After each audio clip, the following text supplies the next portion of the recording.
오늘 우리에게 주시는 하나님의 말씀 출애굽기 18장 1절에서 12절까지의 말씀입니다.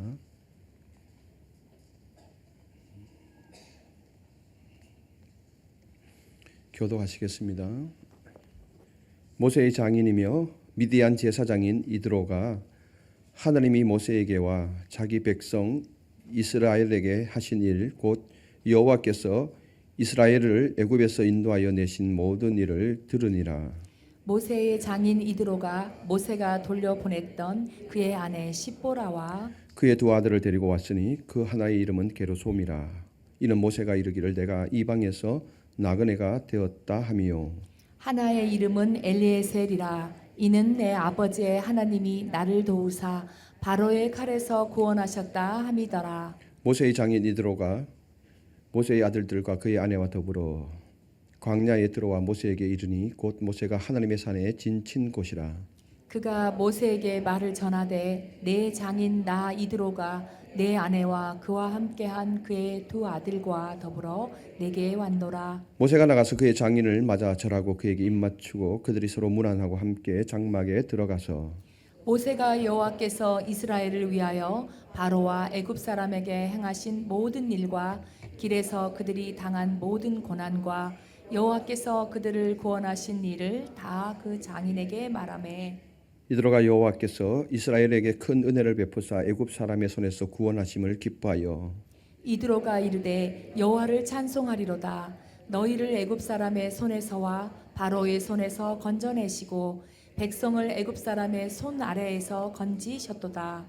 이제 내가 알았도다. 여호와는 모든 신보다 크심으로 이스라엘에게 교만하게 행하는 그들을 이기셨도다 하고 모세의 장인 이드로가 번제물과 희생제물들을 하나님께 가져오매 아론과 이스라엘 모든 장로가 와서 모세의 장인과 함께 하나님 앞에서 떡을 먹으니라.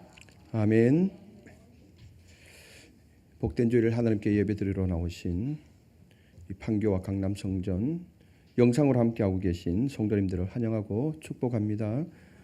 오늘도 예배 가운데 임재하실 하나님의 은혜가 여러분들의 삶 가운데 또 기도 제목 가운데 소원 가운데 충만케 되기를 소망합니다. 앞뒤 좌우 인사 한번 나누실까요? 반갑습니다. 잘 오셨습니다.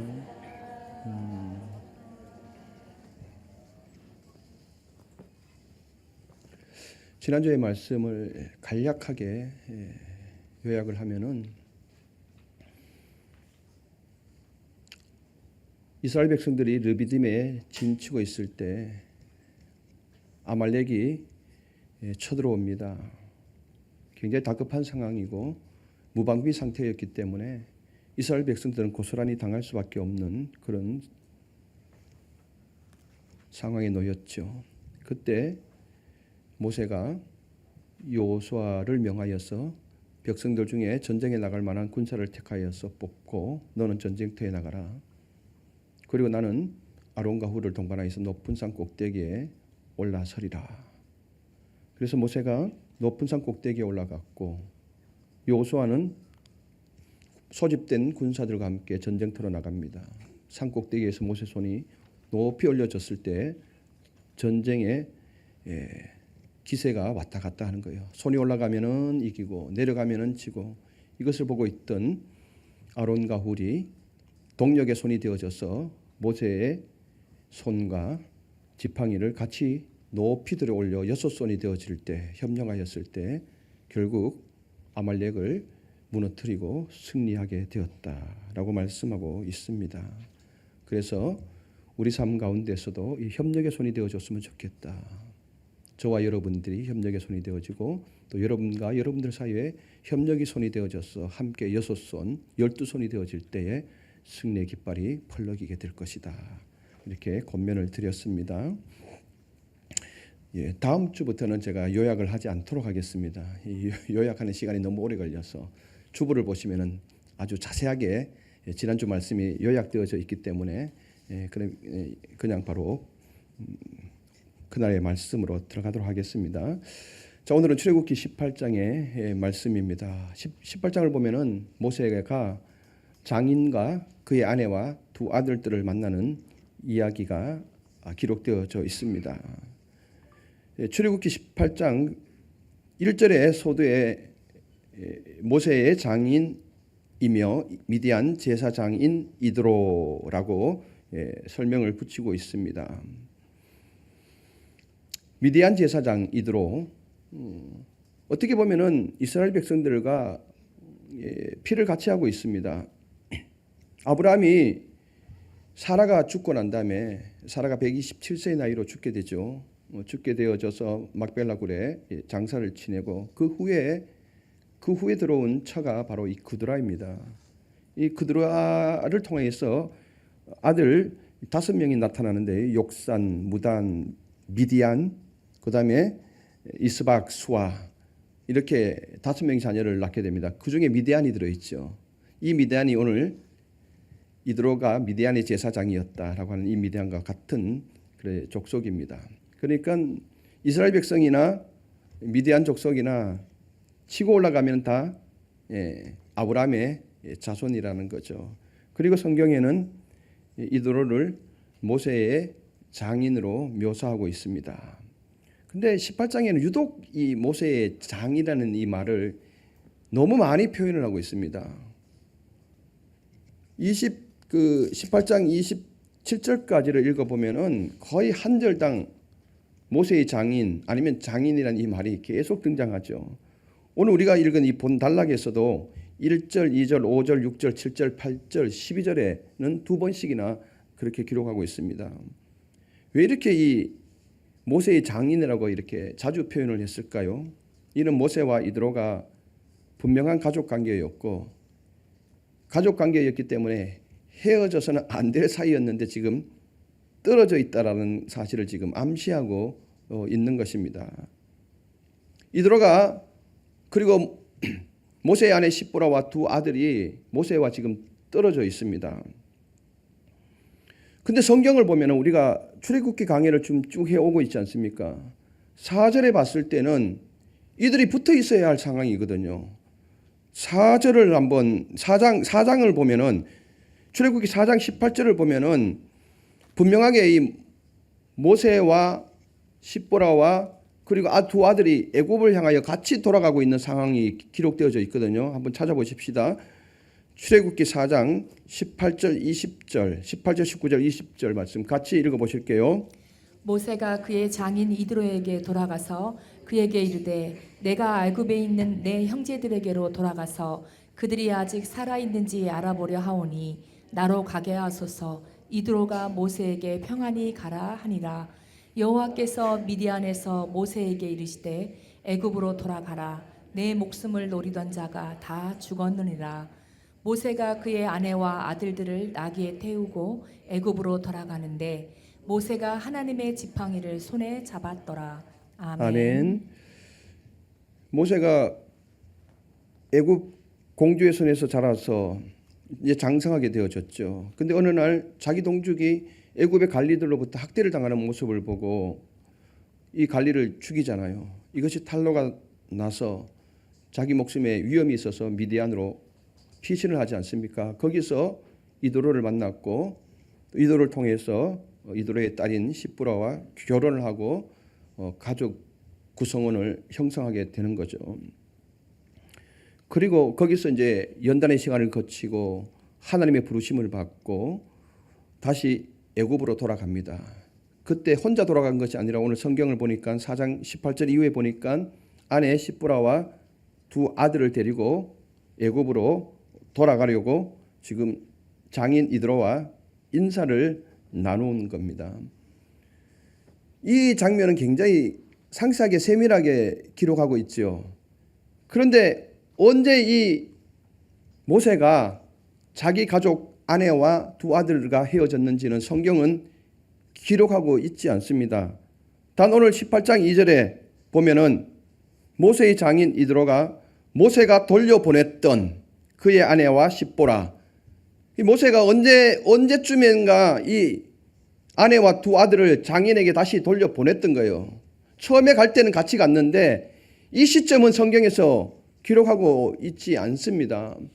그래서 성서학자들은 이 부분에 대해서 추론을 합니다. 언제 모세가 아내와 이 두 아들을 장인에게 돌려보냈을까? 성경에 기록되지 않았으니까. 근데 그 돌아가는 과정에서 모세가 아들들에게 할례를 행하지 않았거든요. 그로 인하여서 율법을 어겼기 때문에 하나님이 모세를 죽이려고 했거든요. 그때 십보라가 뭐예요? 얼른 알아차리고 이 아들들을 길가에서 할례를 시킵니다. 그리고 이 위기를 모면하게 되죠.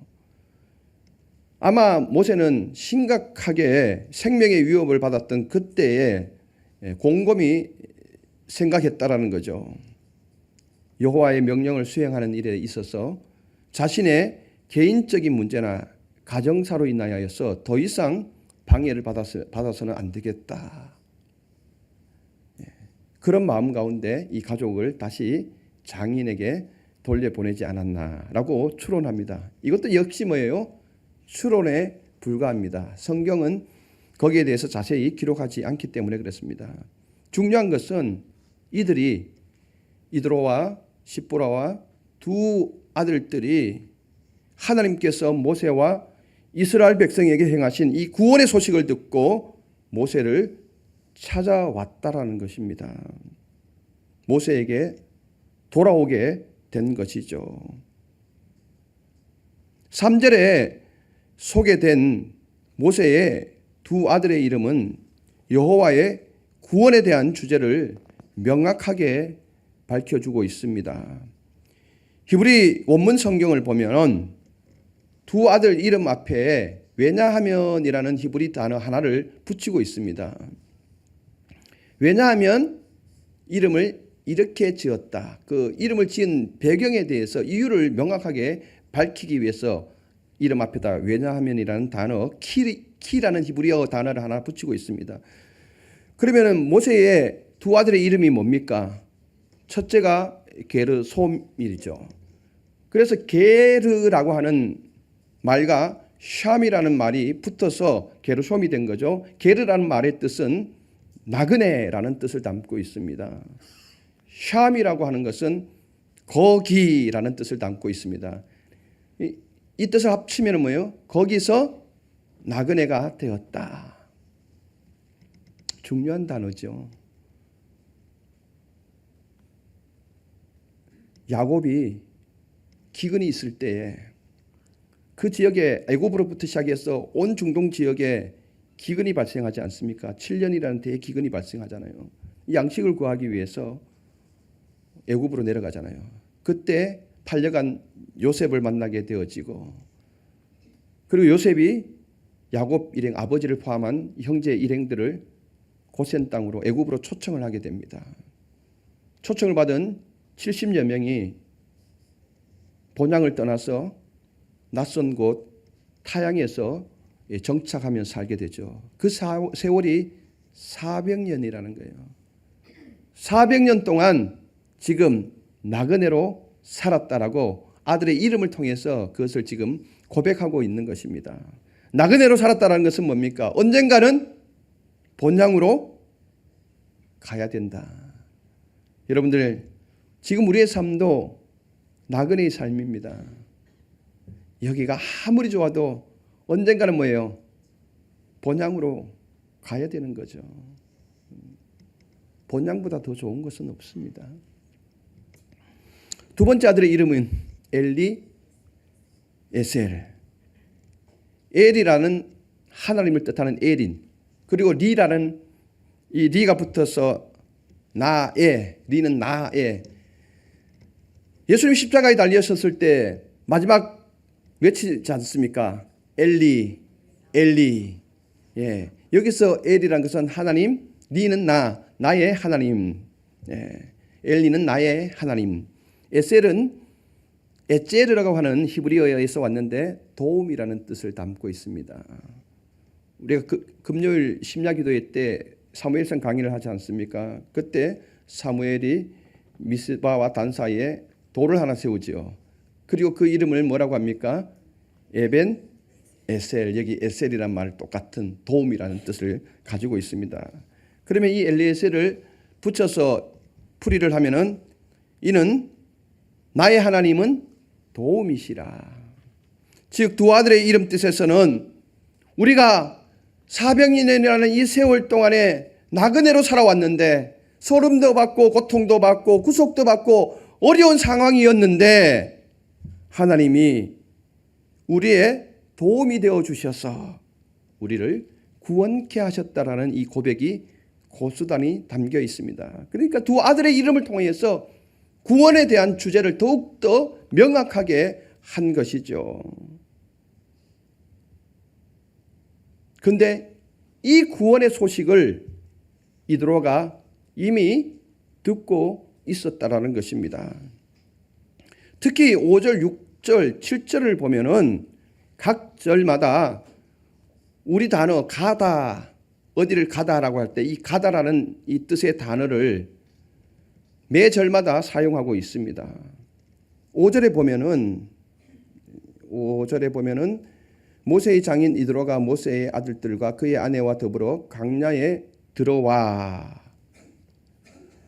여기서 이 5절에 보면은 들어와서 모세에게 이르니, 여기 이르니라는 이 말을 히브리어 가다라는 이 말에 앞에서 지금 사용하고 있습니다. 5절에도 이 가다라는 말을 쓰고 있습니다. 이르니라고 하는 말이 가다라는 말하고 똑같은 뜻입니다. 6절에 보면은 끝부분에 보면은 완노라라는 말이 있죠. 이 완노라도 뭐예요? 가다라고 쓰고 있고요. 7절에도 들어가서, 마지막 부분에 장막에 들어가서 보면은 여기도 똑같이 가다라는 말을 쓰고 있습니다. 왜 그러면은 이 저자가 5절, 6절, 7절에 이 가다라는 말을 주목해서 반복적으로 쓰고 있을까요? 이는 이드로가 모세에게 지금 가고 있는 상황을 지금 강조하고 있습니다. 그냥 막연하게 가고 있는 것이 아니라 어떤 목적과 이유가 있어서 지금 가고 있다는 것입니다. 어디를 향하여서 가고 있다는 것입니다. 그런데 장인 이드로가 어디를 향하여 가고 있습니까? 모세가 지금 머물고 있는 하나님의 산을 향하여서 지금 가고 있다는 것을 뚜렷하게 나타내기 위해서 5절, 6절, 7절에 이 가다라는 말을 반복적으로 사용하고 있다는 것입니다. 결국 이드로는 하나님의 산에 머물고 있는 모세와 재회를 하게 되죠. 7절 말씀 한번 읽어보실까요? 모세가 나가서 그의 장인을 맞아 절하고 그에게 입 맞추고 그들이 서로 문안하고 함께 장막에 들어가서 아멘. 아멘. 모세의 장인 이드로가 분명한 이유와 목적을 가지고 모세가 머물고 있던 이 하나님 산에 올라가서 서로 만나게 됩니다. 여러분 7절을 보면은 좀 이상한 그림이 아닙니까? 모세가 아내와 두 아들들과 떨어진 세월이 수개월 되지 않습니까? 그러면은 가장 반갑게 맞아야 할 사람이 누구겠습니까? 대답을 못 하시네. 부부 관계가 안 좋으신가 봐. 가장 먼저 기뻐하고 만나고 입맞춰야 할 사람이 십보라 아니면은 두 아들 게르솜이나 엘리에셀인데 장인과 먼저 입맞춥니다. 중동 문화의 대표적인 사례지요. 특히 우리나라 문화도 마찬가지죠. 우리가 50년대, 60년대, 70년대 힘든 경제적인 세월을 거칠 때 가장들이 외국에 나가거나 외항선을 타서 1년 넘게 일을 하고 돌아와서 1년 후에 아버지가 살고 있는 그 집에서 아버지와 그리고 부모님과 아내와 자식들을 만나잖아요. 근데 그 아내에게 반가운 척을 합니까 안 합니까? 그때 당시는 못했거든요. 먼저 아버지께 부모님께 인사를 하고 난 다음에 그리고 부모님 몰래 와서 어느 순간에 아내와 재회를 하고 아들과 재회를 하잖아요. 그 문화인 거예요. 요즘은 틀리죠. 요즘 젊은 사람들 그 상관하지 않더라고요. 오로지 아내, 오로지 자녀, 엄마 아빠는 안 보이는 거예요. 그때 당시에 이 문화가 그대로 반영된 거죠. 어쨌든 헤어졌던 모세와 그의 가족들이 하나님의 산에서 회오를 하게 됩니다. 여기서 우리는 이드로의 행동을 우리가 잘 봐야 합니다. 왜 그럼 이드로가 딸을 데리고 그리고 외손자를 데리고 모세를 찾아왔을까? 모세께 돌아왔을까? 그것은 이드로가 들었던 하나님의 구원 소식, 즉 복음이 있었기 때문에 그렇습니다. 복음은 이전에 흩어졌던 모세와 그의 가족들을 서로 만나도록 이끌어 주십니다. 할렐루야. 복음은 흩어졌던 하나님의 백성들을 하나로 묶어주는 능력이 있습니다. 그러므로 하나님의 산으로 예표되는 교회는 이 구원의 역사가 왕성하게 일어나야 합니다. 우리 교회가 이 구원의 이야기가 날마다 넘쳐나야 되는 거예요. 우리가 지금 나그네 삶을 살고 있다고 그러잖아요. 그러면 이 나그네 삶이라는 것은 뭡니까? 없음의 투성이 아닙니까? 우리가 없을 때마다 그 하나님께 요청을 하지 않습니까? 기도하지 않습니까? 그러면 우리가 하나님께 기도를 드릴 때 하나님이 그 기도에 응답해 주지 않습니까? 이 응답의 역사가 교회 가운데 넘쳐나야 합니다. 내가 이런 문제가 있었는데 간절히 기도했고 또 어느 권사님이 어느 집사님이 이 문제를 놓고 함께 기도해 주셔서 하나님이 이렇게 응답해 주셨다라는 이 하나님의 구원의 역사가, 기적의 역사가, 응답의 역사가 우리 교회 가운데 많이 나타나야 된다는 거예요. 그러면 이 소문이 어떻게 돼요? 이 담을 넘어서 세상을 향하게 되어지고 이 소식을 들은 많은 사람들이 돌아와야 할 자들이 돌아오게 된다는 것입니다. 여러분 다시 한번 부탁드리지만은 교회에 와서 하나님이 만난 이야기를 해야 됩니다. 이것이 성도의 교제라고 그랬죠. 세상 이야기하고 정치 이야기를 하면 안 됩니다. 만약에 세상 이야기를 하고 정치 이야기를 해서 성령의 역사가 강력하게 나타난다면은 여러분 하십시오. 제가 이제까지 그런 건 못 봤습니다. 간혹 가다가 지금 요즘 나라 상황이 이러니까 성도님들은 저한테 묻습니다. 목사님은 진보십니까?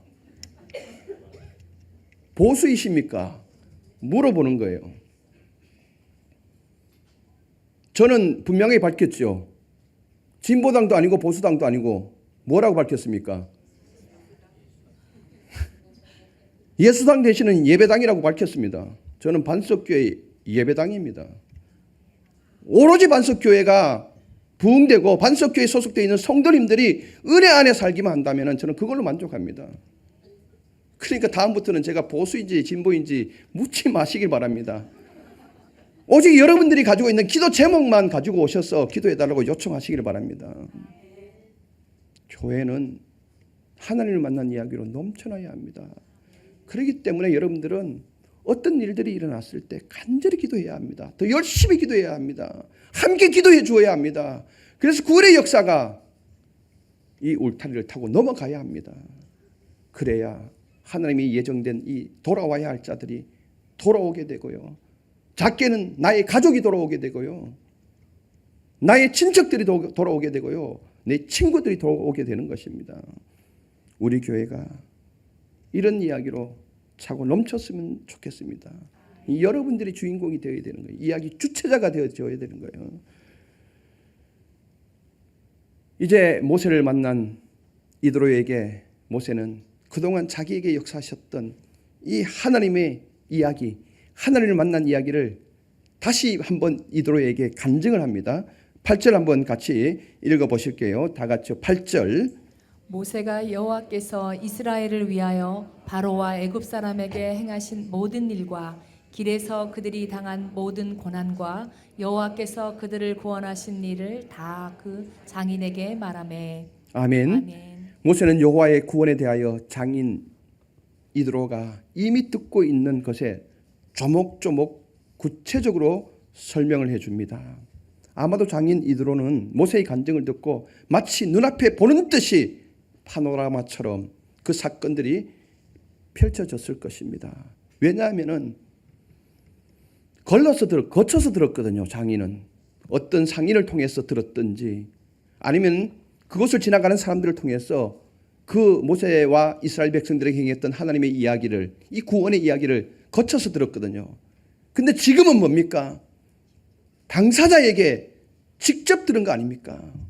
홍해를 건넜던 모세, 마라에서 쓴물이 단물로 바뀌어졌던 이 이야기, 광야에서 배가 고파서 먹을 것이 없었을 때 하나님이 만나와 메추라기로 내려줬던 이 이야기를 모세는 당사자 아닙니까? 직접 눈으로 목격하고 처음 했던 이 자가 장인에게 생생하게 들려주는 이 이야기로 말미암아 장인은 다시 한번 마음 가운데 새로운 다짐이 생긴 거죠. 출애굽기 18장 11절 장인의 고백입니다. 같이 읽어보시겠습니다. 이제 내가 알았도다. 여호와는 모든 신보다 크심으로 이스라엘에게 교만하게 행하는 그들을 이기셨도다 하고. 아멘. 이제 내가 알았도다. 모세의 간증을 듣고 나니까 장인이 이전에 거쳐서 들었던 이 이야기가 이제는 내가 확증했다라는 것입니다. 내가 알았다라는 이 표현은 새롭게 발견된 어떤 것을 소개하거나 아니면 지금까지 받아들여진 이것을 확인할 때에 사용하는 문장 형식이었습니다. 이제까지 내가 구원의 소식을 듣고 있었는데 지금 모세를 통해서 다시 주는 이 생생한 이 간증이야말로 나를 확신시켰다라고 고백하고 있는 것입니다. 여러분, 이제 내가 알았다.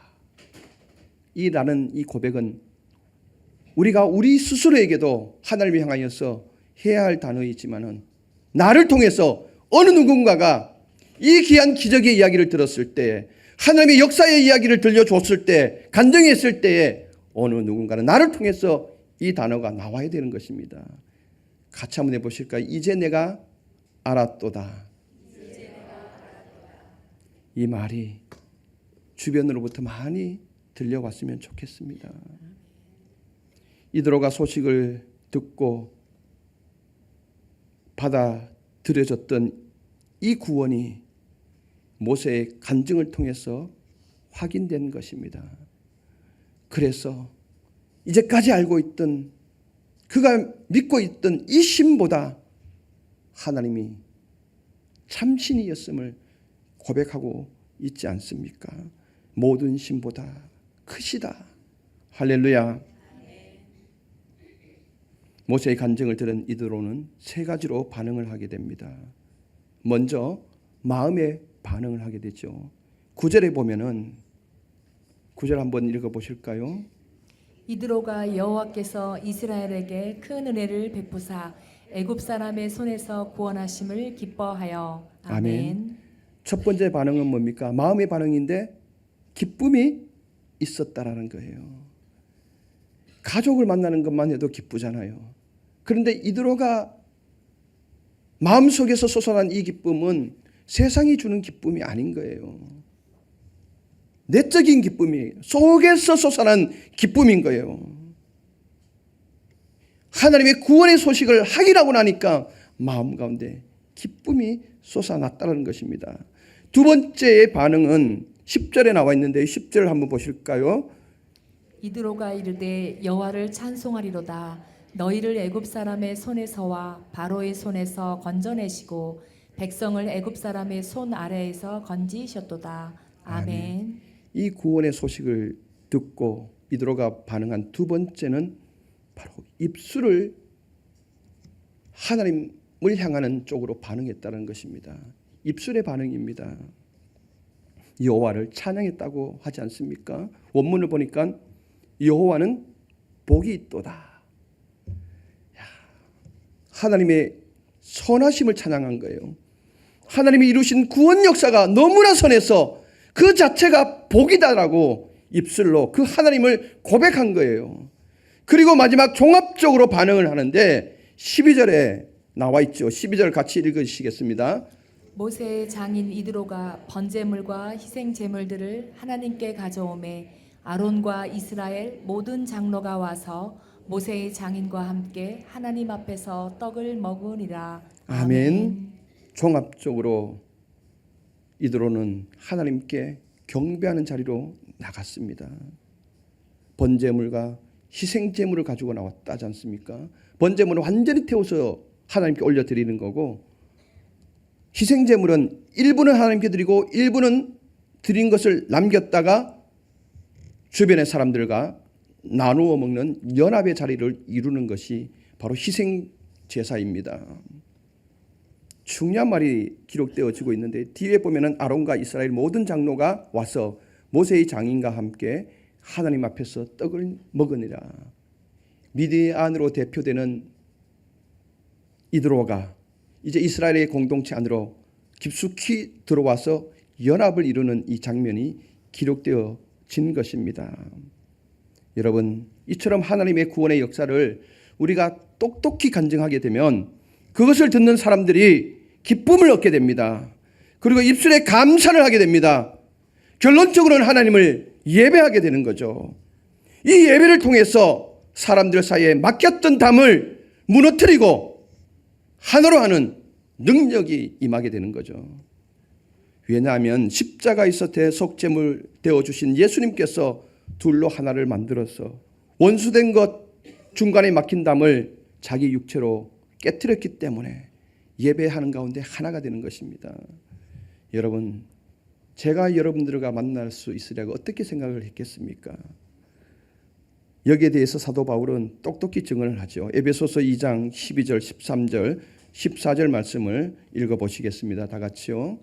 그때 너희는 그리스도 밖에 있었고 이스라엘 나라 밖의 사람이라. 약속의 언약들에 대하여는 외인이요 세상에서 소망이 없고 하나님도 없는 자이더니 이제는 전에 멀리 있던 너희가 그리스도 예수 안에서 그리스도의 피로 가까워졌으니 그는 우리의 화평이신지라. 둘로 하나를 만드사 원수된 것 곧 중간에 막힌 담을 자기 육체로 허시고. 아멘. 우리는 원래 이스라엘 나라 밖의 사람들이었습니다. 약속에서는 멀리 떨어진 외인이었습니다. 소망도 없고 하나님도 없었지만은, 그리고 전에 멀리 떨어져 있었습니다. 예수 그리스도의 은혜의 피가 아니었다면은 저와 여러분들은 만날 이유가 없는 거죠. 만나지 못했습니다. 그리고 이 자리에 함께 계신 우리 모두도 우리는 만나지 못했습니다. 그러나 예수의 흘리신 그 피로 말미암아 우리가 가깝게 되어졌고, 우리가 이 예배 드릴 때에 이 연합이 이루어진 것입니다. 성도 여러분, 우리 반석교회 예배 공동체가 정말 이랬으면 좋겠습니다. 여러분들이 어떤 일들 가운데 하나님을 더욱더 신뢰하고 하나님을 더욱더 의지함으로 구원의 역사를 이루는 주체가 되어 주시기를 바랍니다. 그리고 어떤 문제 앞에서 좌절하지 마시고 낭망하지 마시고 간절히 구함으로 말미암아서 또 함께 기도해 줌으로 말미암아서 하나님이 그 문제를 해결해 주시는 해결의 역사를, 응답의 역사를 꼭 받으시길 바랍니다. 그리고 크고 작은 기적의 역사들이 우리의 삶 가운데, 우리 교회 가운데 흘러넘쳐서 이 구원의 소식, 기적의 소식, 응답의 소식을 듣고 하나님의 이 성산인 교회로 찾아오는 가족들이 많아질 수 있었으면 좋겠습니다. 우리가 이것을 소망하셨으면 합니다. 또한 우리 모두에게, 찾아온 성도들에게 하나님의 역사를 생생하게 들려주시기를 바랍니다. 세상적인 이야기가 아니라, 사람들이 살아가고 사는 그런 이야기가 아니라, 한 주간 살면서 하나님을 의지하며 살면서 하나님을 만났던 그 이야기를 누군가에게 들려주십시오.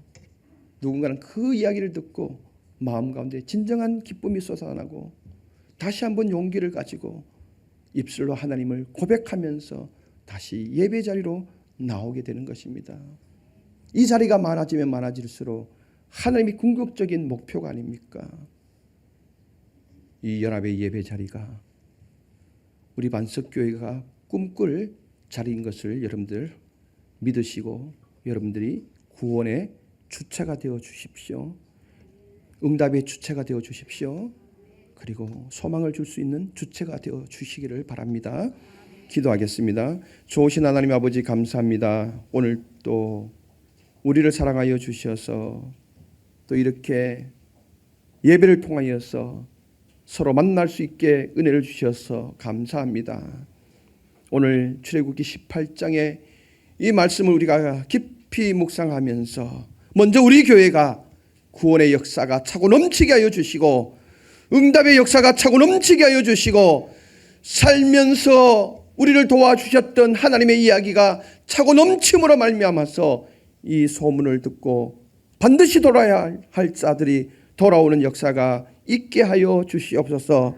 우리의 삶 속에서 우리에게 일으켜 주셨던 이 구원의 역사들, 기적의 역사들, 응답의 역사들을 우리가 뚜렷하게 간증함으로 말미암아서 이 간증을 듣고 많은 사람들이 하나님을 기뻐하며 하나님을 고백하며 예배 자리로 나와서 연합되는 역사, 궁극적으로 하나님이 원하시는 이 역사가 우리 교회 가운데 차고 넘치게 하여 주시옵소서.